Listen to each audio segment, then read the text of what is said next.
Hi நண்பர்களே, இன்றைக்கி morning என்ன பிரேக்ஃபாஸ்ட் அப்படின்னு பிளான் பண்ணலாம் அப்படின்னு பார்த்தா ராகி சேமியா தான் இருந்தது.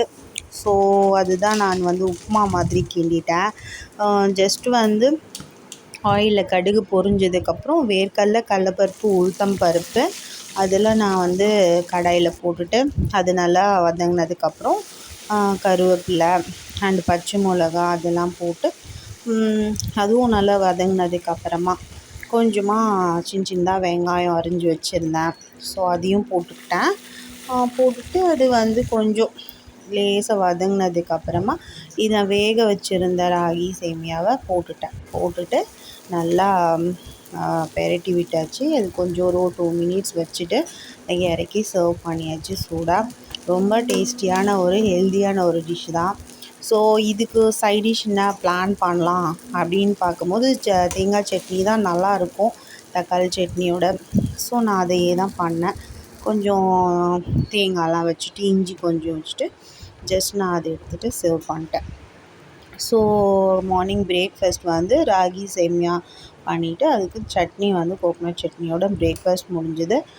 லஞ்சுக்கு என்ன பிளான் பண்ணலாம் அப்படின்னு பார்க்கும்போது நேற்று கொஞ்சம் ப்ரானும் வாங்கின்னு வந்திருந்தேன், ஃப்ரிட்ஜில் வச்சுருந்தேன். ஸோ பசங்க பிரியாணி வேணும் அப்படின்னு கேட்டிருந்தாங்க. ரொம்ப நாளில் ஒரு 1/2 kg தான் வாங்கியிருந்தேன். ஸோ ரொம்ப ரைஸும் கம்மியாக தான் போட்டேன், 1/2 kg தான் போட்டேன். அப்போ தான் ஓரளவுக்காவது இந்த ப்ரான் கிடைக்கும் நமக்கு. ஸோ மதியம் லஞ்சுக்கு மட்டும்தான் அப்படின்னு சொல்லிவிட்டு செய்ய ஆரம்பிச்சிட்டேன்.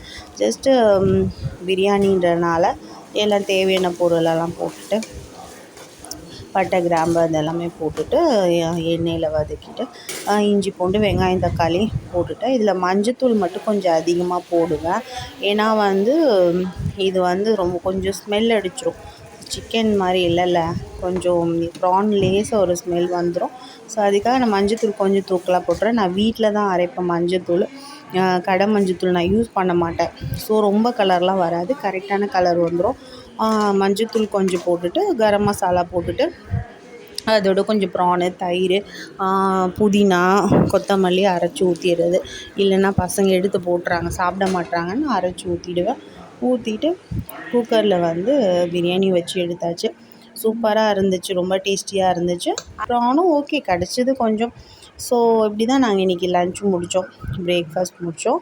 நீங்கள் என்னெல்லாம் சாப்பிட்டீங்க?